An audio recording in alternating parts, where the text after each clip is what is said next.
성경에 기록되어 있는 많은 기도 중에서 가장 위대한 기도문은 주기도문이라고 말씀을 드렸습니다. 그리고 사람들이, 하나님이 우리에게 가르쳐 주신 기도 말고 사람들이 한 기도 중에 가장 뛰어난 기도, 모범이 되는 기도는 에베소서에 나오는 바울의 기도문입니다.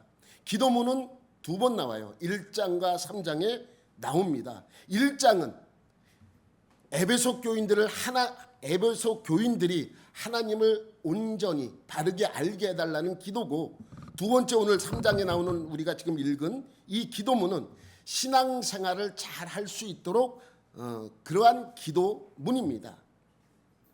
지난번 기도 내용은 속사람이 강건하게 해달라는 기도였습니다. 우리 성도들이, 에베소 교인들이 속사람이 강건하게 해달라는 기도였죠. 여러분, 바울이 말하는 겉사람과 속사람, 그러니까 겉사람은 예수 믿기 전에 세상 사람이 추구하던 것과 똑같은 것을 추구하며 살았던 옛사람을 겉사람이라고 말하는 것이고, 속사람은 예수를 믿은 뒤에 세상 사람들과 다르게 하나님의 말씀을 따라 살려고 하는 사람들을 속사람이라고 표현한다고 말씀을 드렸습니다. 바울은 에베소 성도들을 위해 기도하면서 속사람이 강건하게 해달라고 기도합니다. 그런데 속사람이 간절하게 되려면 사람의 힘으로 안 되고 성령의 능력으로 가능하기 때문에 16절에 이렇게 설명하는 것입니다. 그의 영광의 풍성함에 따라 그의 성령으로 말미암아 너희 속사람을 능력으로 강건하게 하시오며, 그러니까 성령의 능력으로 우리의 속사람을 강건하게 해달라는 것입니다. 성령의 능력으로 우리 속사람, 예수 믿은 다음에 우리의 변화된 삶을 강건하게 해달라고 하나님께 기도하고 있는 것이죠. 그런데 겉사람을 벗어버리고 속사람이 강건하게 되는 것은 순간적으로 이루어지지 않는다고 말씀을 드렸어요. 그래서 제가 뭐에 비유했습니까? 원더우먼. 원더우먼은 돌면은 그냥 원더우먼이 되잖아요. 한 여인이 돌면은 원더우먼이 됩니다. 하나님이 원하시는 것은 그러한 속사람이 변화된 강건한 삶인데, 겉사람을 벗어버리고 속사람의 삶을 살아가는 그 과정이 사실은 쉽지가 않아요. 그래서 그것이 하루아침에 이루어지지 않는다는 것을 17절에 이렇게 설명하고 있는 것입니다. 믿음으로 말미암아 그리스도께서 너희 마음에 계시게 하시옵고 너희가 사랑 가운데 뿌리가 박히고 터가 굳어져서, 그러니까 속사람이 변화되는 것은 순간적으로 변화되는 것이 아니라 뿌리가 박히고 터가 굳어져야 속사람이 강건하게 될 수 있다라고 설명하고 있는 것이죠. 여러분, 여기서 속사람이 강건해지는 것, 뿌리가 박히고 터가 굳어지는 삶은 어떠한 삶인가? 쉽게 얘기하자면 오늘 설교 제목입니다. 성숙한 그리스도인이에요. 성숙한 그리스도인. 하나님이 원하는 성숙한 그리스도인이 되려면 예수 믿고 성령으로 변화받아 강건하게 되는데, 그것이 하루아침에 이루어지는 것이 아니라 뿌리가 박히고 터가 굳어져야 성숙한 그리스도인이 된다는 말씀이죠. 여러분, 한 예로 한국 교회는 성숙하지가 않습니다. 여러분, 이렇게 말씀을 드리면 여러분 좀 반발심이 생길 수도 있습니다. 그런데 제가 한국 교회를 평가절하하거나 과소평가하는 의미로 말씀드리는 것은 아닙니다. 오해하지 않으셨으면 좋겠습니다.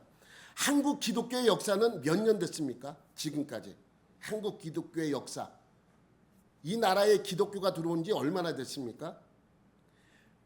1883년 5월 16일 이 기독교가 들어온 날이에요.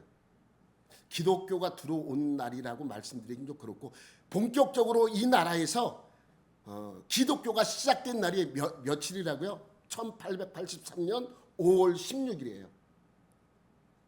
그러니까 지금 사실 140년 정도밖에 안 된 기독교입니다. 물론 그 전에도 외국인 선교사들이 잠깐씩 들어와서 복음을 전하기도 하고 성경을 나눠주기도 했습니다. 우리나라 기독교의 시작은 성경 복음을 전할 때도 아니고 성경을 나눠줄 때도 아닙니다. 내가 1883년 5월 16일이라고 말씀을 드리는 이유는 뭐냐면 그때 우리나라가 첫 번째 예배를 드린 날이기 때문에 그렇습니다. 여러분, 우리나라의 첫 번째 교회는 황해도에 있는 소래교회예요. 인천에 있는 소래교회, 소래 그 동네가 아니고 황해도에 있는 소래에 있는 소래교회입니다. 이 교회가 공식적으로 주일 예배를 드린 때가 1883년 5월 16일이에요. 그러므로 이때가 한국교회의 시작이라고 봐야 돼요. 한국교회의 시작. 여러분, 어떤 분들은 우리나라의 기독교의 시작을 공식적으로 인정된 선교사 언더우드와 아펜젤라 선교사가 우리나라에 들어온 그때를 보는 분들도 있어요. 여러분, 아펜젤러와 언더우드 선교사가 우리나라에 들어온 때는 1885년 4월 5일이에요. 그러니까 소래교회에서 예배드린 지 2년 뒤에 이 선교사님들이 제물포항에 내렸어요. 2년 뒤에. 이 분들이 복음을 가지고 선교사 자격으로 이 땅에 밟은 그때를 기독교의 시작이라고, 우리나라의 기독교 시작이라고 말씀하시는 분들도 있습니다. 아닙니다. 이미 그분들이 들어왔을 때 이 조선 땅에는 교회가 하나 세워져 있었어요. 캐톨릭 교회 말고 우리 개신교회 하나가 세워져 있었습니다. 그 교회가 바로 무슨 교회라고요? 황해도에 있는 소래교회입니다. 첫 번째 예배드린 교회의 모습이에요. 이 교회, 소래교회. 얼마 지나지 않아서 조금 이렇게 좀 개선이 됐어요. 이렇게 같은 장소인데 약간 터를 넓힌 거죠. 그리고 약 10년 뒤에, 12년 뒤에 이렇게 교회가 지어져서 이곳에서 예배를 드리기 공식적으로 예배를 드린 교회이기도 합니다. 이렇게 변화 과정이 있었어요. 그러니까 언더우드 선교사가 우리나라에 첫 번째 복음을 가지고 들어왔다라고 하는 분들도 있지만 이미 그분들이 들어왔을 때는 소래교회에서 예배를 드리고 있을 때였습니다. 그러면 소래교회는 어떻게 세워졌는가? 선교사들에 의해서 세워진 교회가 아닙니다. 신기하죠? 선교사들이 들어와서 교회에 복음을 전하고 또 그들을 믿게 해서 교회를 설립하고 예배를 드린 것이 아니라 홍삼 장사꾼이었던 서상윤, 서경조 형제가 중국에서 복음을 듣고 예수를 믿기 시작을 해요. 그리고 자기가 들어오는 장사 보찜 안에 성경을 넣습니다. 성경을 이제 넣어가지고 조선에 들어오게 됩니다. 중국에서 조선으로 들어오게 되는 것이죠. 그런데 조선과 중국의 국경에서 걸리게 돼요. 그래서 성경을 뺏깁니다. 뺏기면서 이 형제를 조선군에게 넘기게 돼요. 그러니까 조선 검문소로 이관이 된 이 형제는 성경책은 압수당했지 이제 위기에 처해 있을 때, 여러분 왜 그 당시에 성경과 기독교인들이 위기에 처해질 수밖에 없었냐면 이미 조선 땅에는 기독교 박해가 있었어요. 우리 개신교 말고 천주교는 우리 개신교보다 100년 먼저 이 땅에 들어와서 많은 사람들을 포교하고 많은 사람들이 천주교인들이 있었습니다. 근데 그것이 문제가 되어서 이 천주교인들 박해가 시작이 됐는데 그 사이에 믿지 않는 사람들은 천주교인들과 기독교인들이 구분이 안 되잖아요. 그래서 박해가 시작되었고 성경책이 걸림으로써 이것이 문제가 됐습니다. 그러나 이 두 형제는 친구가 그곳에 있었기 때문에 간신히 빠져나와요. 물론 빼앗겼던 성경도 돌려받습니다. 그래서 다시 보찜 속에 그 성경을 넣고 이제 의주로 오게 돼요.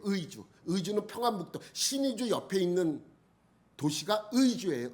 신의주 그 위에 의주가 있죠. 의주로 도망갔는데 검문소에서 보내준 이 사람들이 문제가 되니까 이 형제를 잡으러 온 거예요. 이 잡으러 왔다는 것을 알고 이 두 형제는 이러지도 저러지도 못하는 상황에서 그곳을 피해서 저 남쪽으로 도망오게 됩니다. 그것이 바로 황해도 소래 지역이에요. 그 황해도 소래 지역은 누가 있었냐면 이 두 형제의 당숙이 살고 있었습니다. 당숙이 살고 있었는데 이 두 형제를 피신시켜 준 거죠. 뭐 지금처럼 뭐 한번 숨으면은 뭐 CCTV나 이런 것으로 찾을 수 없는 시대 아니에요. 그러니까 저기 황해도 평안도에서 황해도까지 피난온 이 사람들은 숨어서 지내면서 이제 시간 날 때마다 뭐 하겠습니까? 가지고 온 성경을 펴서 읽는 거예요. 가지고 온 성경을 펴서 읽을 수밖에 없잖아요. 그 아무것도 할 거 없이 숨어서 지내니까 뭐 심심하고 하니까 이 성경을 펴서 읽으니까 당숙이 그것을 듣는 거예요. 이렇게 들으면서 그 성경 읽는 이 내용들이 나쁘지가 않는 거예요. 그 마음에 와 닿는 거예요. 그래서 당숙이 야 좀 읽어봐. 오늘 왜 그거 안 읽냐? 너 읽던 거 계속 읽어봐. 이렇게 된 거예요. 그러니까 이 형제는 듣기가 좋다고 그럼 읽어드릴게요. 그래서 계속해서 성경을 읽고 또 읽고 또 읽고 또 읽어줬어요. 그러면서 이 형제가 그 당숙한테 복음을 전했고 그 당숙도 예수를 구원자로 받아들임으로써 이곳에 비로소 이제 전도의 씨앗이 되어서 열매를 맺게 된 것이죠. 그리고 이 당숙이 있던 그 집에서 1883년 5월 16일 첫 번째 예배를 드리게 됩니다. 그러니까 여러분 선교사들이 우리나라에 들어와서 복음을 전했거나 성경을 전해준 그때가 이 땅의 복음의 시작이라고 보면 안 되죠. 왜냐하면 주일날 첫 번째 예배를 드린 그 날이 바로 이 땅의 복음의 시작이라고 봐야 하는 것입니다. 그러니까 이 땅에 복음이 들어온 지는 몇 년이 되었다고요? 142년이 된 거예요. 그러고 나서 2년 뒤에 언더우드 선교사와 아펜젤러 선교사가 들어오게 된 것이죠. 그러니 이미 우리나라의 공식적인 첫 번째 선교사들이 들어오기 2년 전에 이미 2년 전에 이곳에서 교회가 세워졌고 예배를 드리기 시작했다는 것이죠. 그래서 우리나라의 기독교의 역사는 142년밖에 되지 않았습니다. 천주교회보다 100년이 늦습니다. 이 짧은 역사에도 하나님이 특별한 은총을 이 땅에 부어주셔서 세계에서 가장 잘 사는 나라 중에 하나가 되었죠. 그래서 많은 간증거리가 있습니다. 이 나라에는. 그리고 세계에서 두 번째로 선교사를 많이 파송합니다. 인구 비율로 따지면 우리나라가 1등이죠. 인구 비율로 따지면. 그리고 세계에서 가장 큰 교회도 어디에 있습니까? 대한민국에 있습니다. 세계에서 새벽부터 모여서 예배 드리는 나라도 대한민국밖에 없습니다. 그런데 이것과 성숙한 것은 다릅니다. 이런 것과 비슷해요. 어떤 아이가 너무너무 똑똑해. 천재야, 천재. 그래서 10대가 되었는데 이미 이 아이는 세계의 많은 지식을 다 습득을 했고 그 지식을 바탕으로 돈을 많이 벌게 되고 재벌이 됐어요. 몇 살 때? 10대 때. 그러나 그 아이는 여전히 뭐예요? 10대예요. 이 아이가 성숙해지는 것은 뭐가 필요한 거예요? 시간이 필요해요. 시간이. 우리나라도 마찬가지입니다. 대한민국 교회도 시간이 지남에 따라 더 성숙해질 수 있는 것이죠. 이 성숙한 그리스도인, 강건한 속사람이 되는 것은 하루아침에 이루어지는 것은 아닙니다. 그래서 한국교회는 아직 성숙하지 못하다고 말씀을 드리는 것이죠. 서양교회는 몇 년이 되었습니까? 2000년 돼서 2000년. 2000살이에요. 2000살. 우리나라 기독교는 140살인데 서양 기독교는 2000살이에요. 그렇다고 물론 그들이 다 성숙한 것은 아닙니다. 암흑시대라고 말하는 중세시대를 겪었습니다. 그것은 마치 우리가 자라면서 사춘기를 겪는 그때와 같은 것입니다. 그래서 그때 교회는 타락했습니다. 타락한 제일 큰 이유가 무엇인 줄 아십니까, 여러분? 중세시대 교회가 타락한 제일 큰 이유, 교회가 정치에 개입하면서부터 교회는 타락하기 시작합니다. 여러분, 교황이요, 왕을 인정하지 않고 선포하지 않으면, 이제부터 누가 왕이오라고 선포하지 않으면 왕이 될 수가 없었어요. 그래서 어떤 왕은 교황청 앞에서 밤새도록 눈이 내리는데 무릎 꿇고 빌었어요. 제발 인정해달라고. 그러니까 그렇게 정치에 개입하면서부터 이 교회들은 타락하기 시작한 것이죠. 사람으로 따지면 이 시기는 아마도 질풍노도의 시기인 사춘기와도 같은 시기였습니다. 그리고 이것이 잘못되었다는 것을 한 기독교인들이 뭘 일으킵니까? 종교개혁을 일으키는 거예요. 이것이 우리의 모본이 되어야 돼요. 모본. 과거의 잘못을 바로잡아 성숙해져야 한다는 것이죠. 여러분, 교회는요, 정치를 하는 곳이 아닙니다. 어떤 분은 왜 그거 안 하냐고 저한테 얘기하는 분이 있었어요. 뭐 지금 안 나오시지만 저한테 막 뭐라 그러더라고요. 교회에서 그거를 기도해야지 막 얘기를 하는데, 여러분, 교회는요, 정치를 가르치거나 정치하는 데가 아닙니다. 교회는 뭐 하는 곳입니까? 신앙을 가르치는 곳이, 신앙. 여러분의 신앙이 얼마나 하나님 앞에서 인정받을 수 있나, 그것을 가르치는 것입니다. 여러분, 목사도 사석에는 얼마든지 얘기할 수 있어요. 뭐 밥 먹으면서 아니면 개인적으로 만나서 정치 얘기하면서 정치가 썩었다느니 누가 안 좋다느니 누구는 괜찮다느니 얘기할 수 있어요. 그러나 이 강대상만큼은 아닙니다. 교회는요, 정치를 말하는 곳이 아니라 신앙을 가르치는 곳이기 때문입니다. 여러분, 그래서 이 나라를 위해서 기도할 때 이 나라를 하나님께 바치겠느니 하는 기도는 옳지 않은 기도예요. 왜? 이 나라 인구가 5천만 명이면 5천만 명이 다 예수를 믿으면 이 나라를 하나님께 바친다고 말할 수 있어요. 그러나 한 명이라도 믿지 않는다면 이 나라를 바칠 수, 왜? 이 나라는 모든 국민의 것이기 때문에 그렇습니다. 여러분, 우리가 오해하는 것이 있습니다. 뭐냐면 기독교인이 운영하는 기업, 뭐 이랜드 같은 곳이죠. 그러나 그것은 기독교인이 운영하는 기업이지 기독교와는 상관이 없어요. 그런데 또 다른 것이 있습니다. 기독교 기업이 있어요. 기독교 기업. 뭐 어떤 기업입니까? 성서 유니온 같은 거, 성경책을 발간해내서 팔잖아요. 어쨌든 기업 아닙니까? 그렇지만 이 성서 유니온 같은 곳은 기독교 기업이에요. 그러나 이랜드는 기독교 기업이 아닙니다. 착각을 하면 안 됩니다. 여러분, 신학교와 일반 학교를 구분해야 돼요. 여러분, 신학을 가르치고 목사를 양성해내는 데가 신학교입니다. 이거는 기독교 학교예요. 그러나 신앙이 좋은 사람이 학교를 만들어서 운영하는 것은 신학교가 아니에요. 그냥 학교예요. 연세대 같은 게. 그냥 신앙 좋은 분들이 있어서 그곳을 학생들을 좋은 곳으로 인도하기 위한 것이지 그 학교는 신학교가 아니에요. 그런데 신앙 좋은 사람이 학교를 운영하면서 이 모든 일반 학생들을 다 뭘로 만들려고 그러는 거예요? 신학생으로 만들려고 하는 거예요. 이건 잘못된 것이죠. 여러분, 그래도 우리의 기도의 목표는 언제나 5천만 국민이 전부 예수 믿게 해달라는 기도를 하나님께 하는 것입니다. 대통령이 신실한 신자가 되게 해달라는 기도를 해야 하는 것입니다.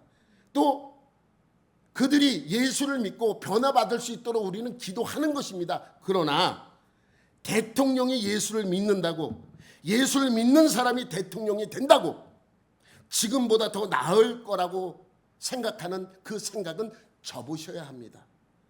여러분, 대통령이 예수를 믿고 그것 때문에 많은 사람들이 예수를 믿으면 좋은 건 누구밖에 없습니까? 교회와 목사밖에 없어요. 그럼 하나님이 원하는 신자, 하나님이 원하는 신앙인은 어떤 신앙인이겠습니까? 하나님이 원하는 신자, 하나님이 원하는 신앙인은 어떤 신앙인이겠습니까? 그냥 그리스도인이 아니라 성숙한 그리스도인입니다.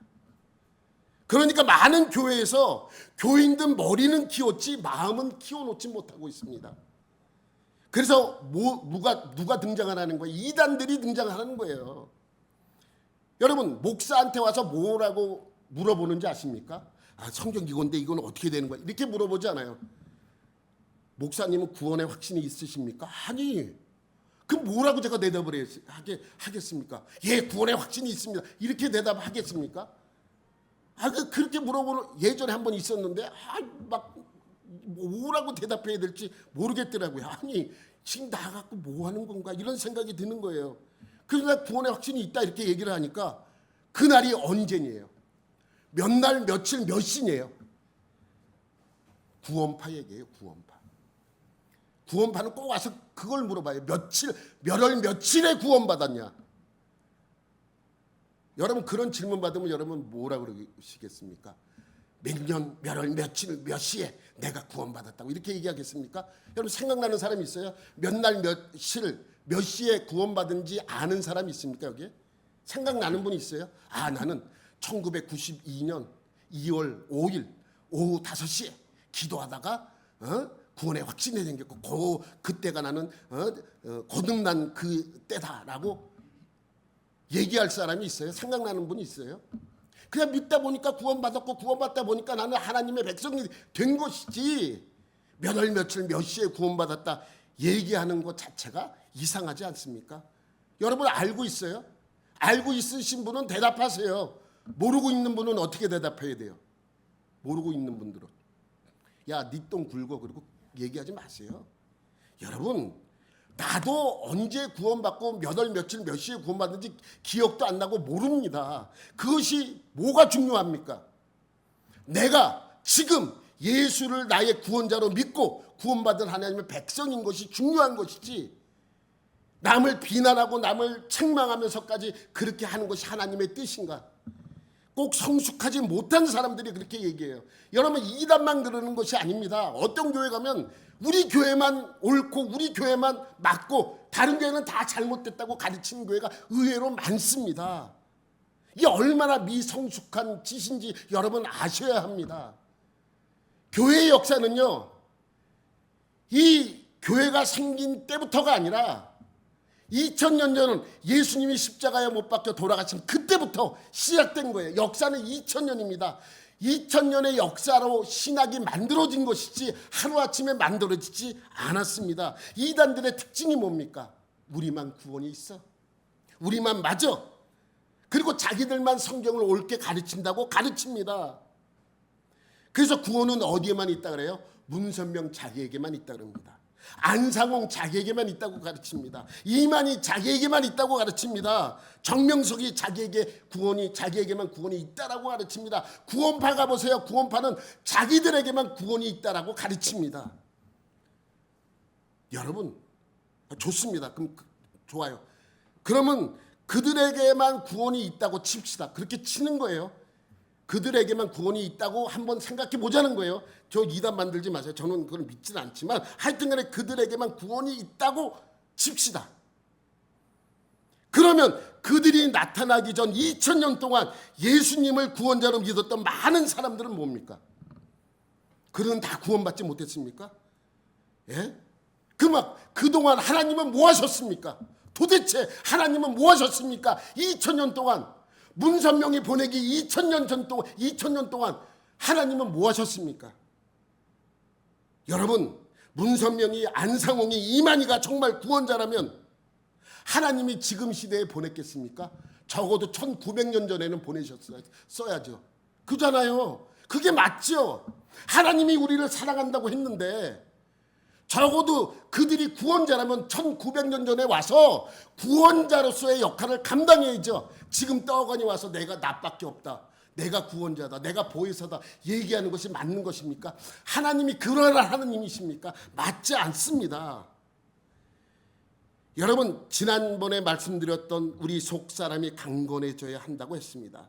속사람이라고 하는 것은 그리스도인으로 바뀐 뒤에 삶을 말한다고 여러분에게 설명을 드렸었습니다. 그런데 왜 그리스도인이 속사람이 강건해져야 한다라고 설명하고 있습니까? 강해져야 승리할 수 있기 때문입니다. 그런데 강해지는 것이 원더우먼처럼 순간적으로 강해지는 것이 아니라 하루아침에 바뀌는 것이 아니라 바울이 속사람이 강건해지기를 강구하는 것은 참으로 의미 있는 말씀이기도 하지만 우리가 그것이 하루아침에 이루어지지 않는 것이기 때문에 바울이 이렇게 되기를 위하여 기도하고 있는 것이죠. 저는 이럴 때마다 속상한 것이 있습니다. 뭐냐면 코로나 때 이래요. 코로나 때 경기도 양주의 한 고깃집에서 있었던 일입니다.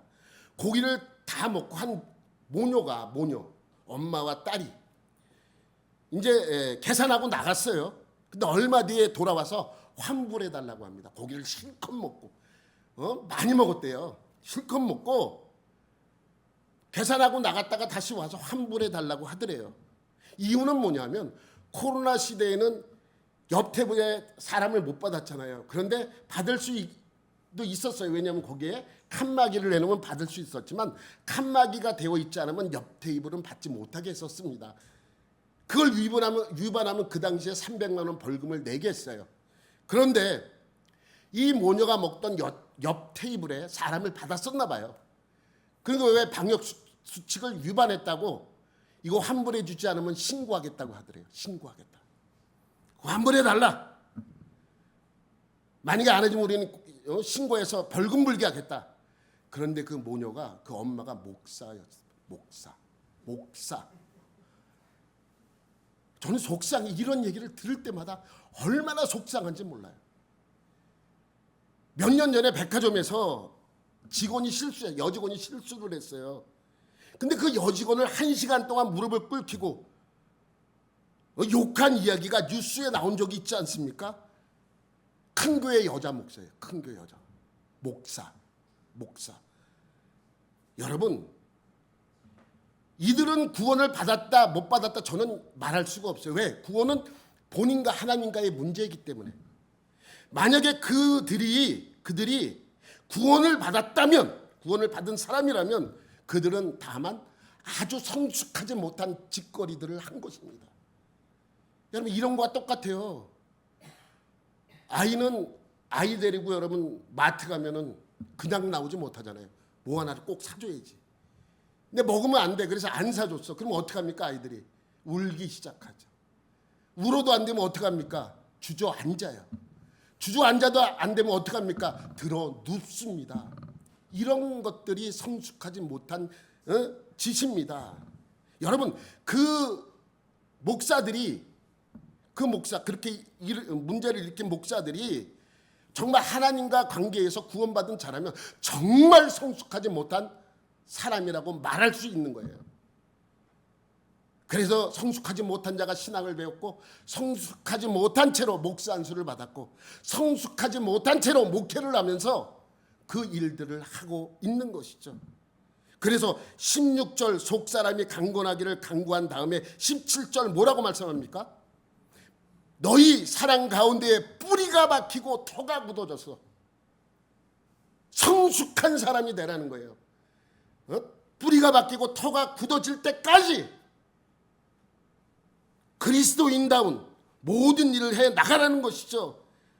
그러니까 성숙한 그리스도인이 되기까지 시간과 노력이 필요하다는 말씀을 하고 있는 것입니다.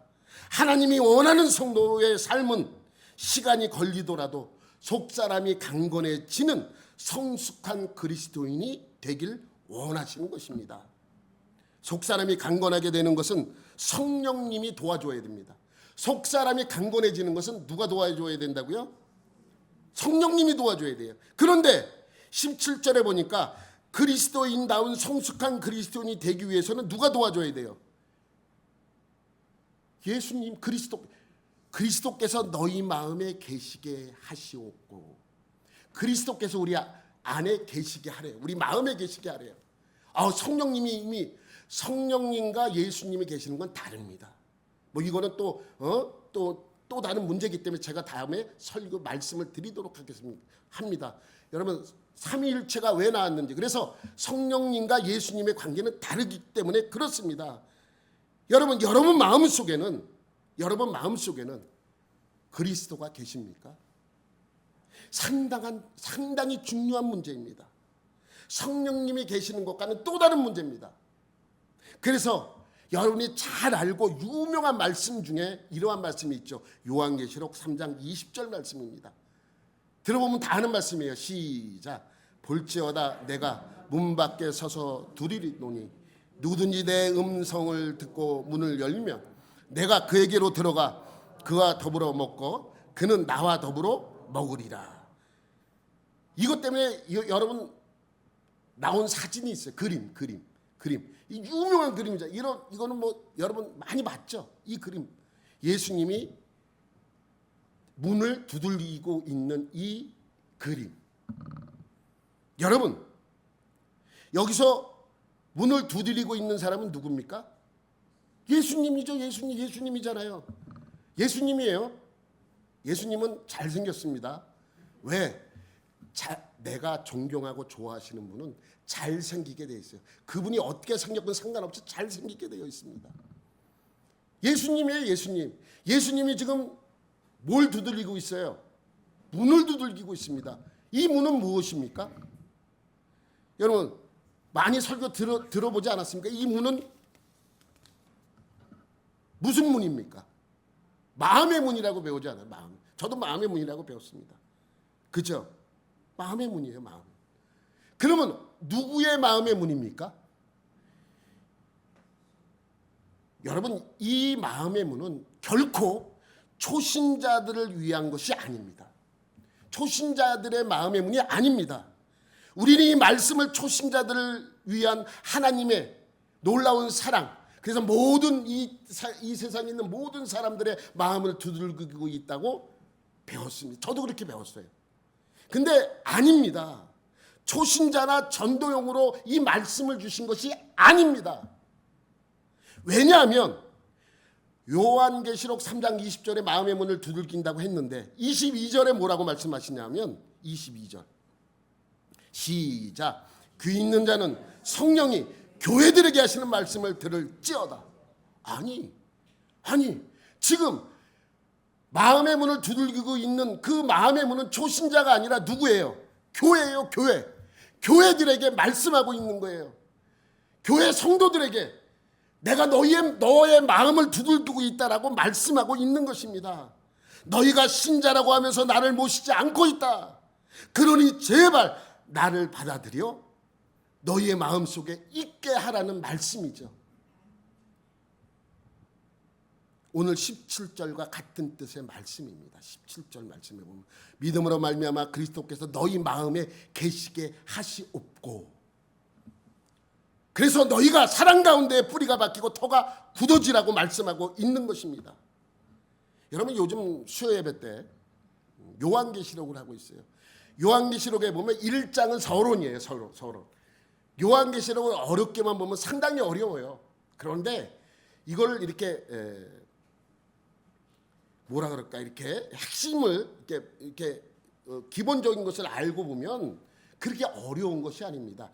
1장은 서론이고 2장과 3장은 이 말씀을 누구에게 주는가? 소아시아에 있는 7교회를 소개합니다. 그래서 이 요한계시록은 원래 소아시아에 있는 7교회에게 보내는 편지입니다. 뭐 그 7교회는 지금 우리의 모든 교회를 대변하고는 있지만 그 7교회를 소개시키면서 에베소, 서모나, 버가모, 두아디라, 사대, 빌라델피아, 라오디게아, 이렇게 7교회예요. 세자, 네자, 두자, 다섯자. 그럼 그렇게 외우면 쉬워요. 세자, 에베소, 서모나, 버가모, 그다음 네자, 두아디라, 두자, 사대, 그다음 빌라델피아, 라오디게아. 근데 이 7교회 중에서 칭찬만 받은 교회가 있고 책망만 받은 교회가 있고 칭찬과 책망 함께 받은 교회가 있습니다. 칭찬받은 교회는 2교회인데 그 교회 이름은 이 세상에도 많이 있어요. 서모나랑 빌라델피아. 서모나 교회라고 들어보셨죠? 어디 서모나 교회, 어디 빌라델피아 교회. 칭찬만 받았어요. 책망만 받은 교회가 한 교회가 있어요. 라오디게아 교회. 라오디게아 교회는 책망만 받았어요. 나머지는 책망도 받고 칭찬도 받은 교회예요. 그러니까 이 7교회에게 책망과 칭찬을 하면서 그 교회를 설명을 하고 있어요.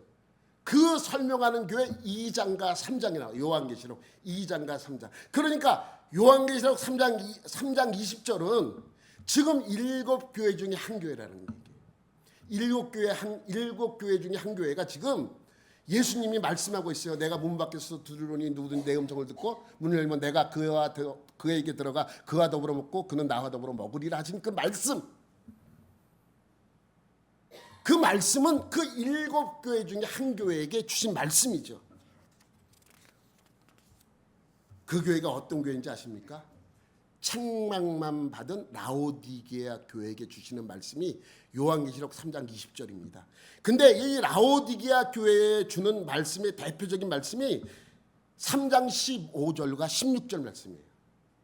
시작. 내가 내 행위를 아노니 내가 차지도 아니하고 뜨겁지도 아니하노니 내가 차든지 뜨겁든지 하기를 원하노라. 내가 이같이 미지근하여 뜨겁지도 아니하고 차지도 아니하니 내 입에서 너를 토하여 버리리라. 예수를 믿는 교회에게 말씀하고 있습니다. 너는 왜 뜨겁지도 않고 차지도 않느냐? 내가 너를 어떻게 한다고요? 토하여 버리리라. 여러분, 예수를 믿는 자들임에도 불구하고 그 마음속에 예수가 없어요. 예수 그리스도를 주인으로 모시지 않는 삶을 살고 있습니다. 그러니까 구원을 얻고도 예수 그리스도를 주인으로 삼지 않을 수 있다는 말씀을 하고 있다는 것이죠. 구원을 얻었음에도 불구하고 예수 그리스도께서 우리 안에 있어야 됨에도 불구하고 그의 명령을 따르지 않고 사는 덥지도 않고 차지도 않는 그들에게 지금 경고하고 있습니다. 그러면서 뭐라고 말씀하세요? 문 밖에 서서 두드리고 있다는 거예요. 문 밖에 서서. 우리는 신앙생활을 하다가 어려움이 찾아오면 이런 생각을 하게 됩니다. 내가 뭐 잘못했나? 내가 뭐 실수했나? 내가 뭐 죄졌나? 어떤 목사님은 이렇게 말씀하십니다. 신앙생활하는 사람의 나이테는 매를 맞은 횟수와 비례한다고 말합니다. 여러분, 우리나라는 142년밖에 되지 않았어요. 기독교가 들어온 지. 그리고 우리나라에서 그래도 142년 동안 자랑할 수 있는 건 딱 한 가지밖에 없습니다. 순교. 처음에 들어올 때는 조선시대 기독교 박해를 했죠. 일제 강점기 때는 일본 놈이라고 해야 좀 많은데 이 설교 때 일본 놈이라 그러면 좀 그러니까 일본 사람들이 얼마나 괴롭혔습니까? 교회를 통째로 가다놓고 불태워버렸어요. 거기서 끝나지 않았어요. 또 6.25 통해서 많은 공산당들이 예수 믿는 사람을 어떻게 했습니까? 그래서 우리나라에서 자랑할 건 순교밖에 없는 것이죠. 근데 이러한 의문이 듭니다. 왜 도대체 이렇게 될 거면 왜 예수를 믿는가? 내가 잘되고 복되리고 예수를 믿는 것이지 매를 맞고 힘들고 어려운데 왜 예수를 믿어야만 하는가? 안 그렇습니까? 아니 우리가 잘 되려고 복 받으려고 예수를 믿는 것이지 힘들고 어렵고 고난스러우려면 누가 예수를 믿겠습니까? 여러분, 여기에는 출애굽의 원리가 있습니다. 다 같이 한번 쫓아보세요. 출애굽의 원리. 여러분, 이스라엘 백성이 출애굽하기 전에 애굽에 있을 때 하나님께서 이들에게 약속한 것이 무엇입니까? 젖과 꿀이 흐르는 땅입니다. 애굽에 있을 때도 어쨌든 노예로 있었지만 잘 먹고 잘 살았어요. 워낙 풍요로운 곳이니까. 그래서 하나님께서 뭐라고 말씀하시냐면 그 곳은 내가 너에게 줄 땅인데 그 땅은 젖과 꿀이 흐른다라고 약속을 하셨기 때문에 이들은 위험을 무릅쓰고 출애굽을 감행합니다. 왜? 젖과 꿀이 흐르는 가나안 땅으로 가기 위해서입니다. 그런데 어떻게 되었습니까? 꿀은 고사하고 젖도 없었습니다. 그래서 언제나 불평합니다. 여러분, 이스라엘 백성들이 불평하는 것은 언제나 똑같아요. 이럴 바에야 왜 애굽에서 우리를 나오게 했는가요? 이럴 바에야. 그도 그럴 것이 먹을 것이 만나밖에 없어요. 아침에도 만나, 점심에도 만나, 저녁에도 만나, 일주일 뒤에도 만나, 한 달 뒤에도 만나, 1년 뒤에도 만나. 그래서 불평합니다. 이럴 바에야 왜 우리를 데리고 나왔냐 하고 따지는 것입니다. 여러분, 애굽은 언제나 어디와 비교되고 있는지 아십니까? 광야 생활을 언제나 애굽과 비교를 하는 거예요. 애굽은 광야와 비교하면 절대로 안 됩니다. 애굽은 어디와 비교를 해야 됩니까? 가나안 땅입니다. 적과 꿀이 흐르는 가나안 땅. 애굽은 가나안과 비교되어야 합니다. 적과 꿀이 흐르는 땅과 비교되어야 되는데 매번 이들은 어디와 비교를 합니까? 광야와 비교를 합니다.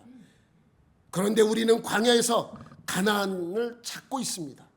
아직 아닙니다. 지금은 광야입니다. 그래서 아침에도 만나, 점심에도 만나, 저녁에도 만나를 먹어야 됩니다. 그리고 이렇게 이야기합니다. 적과 꿀이 흐르는 곳도 별거 없다. 여러분 재밌겠습니까? 아침에 눈 뜨면 만나, 점심에도 만나, 저녁에도 만나. 생각해 보세요. 오죽했으면 고기 좀 먹게 해달라고 하나님께 그렇게 때를 썼겠습니까?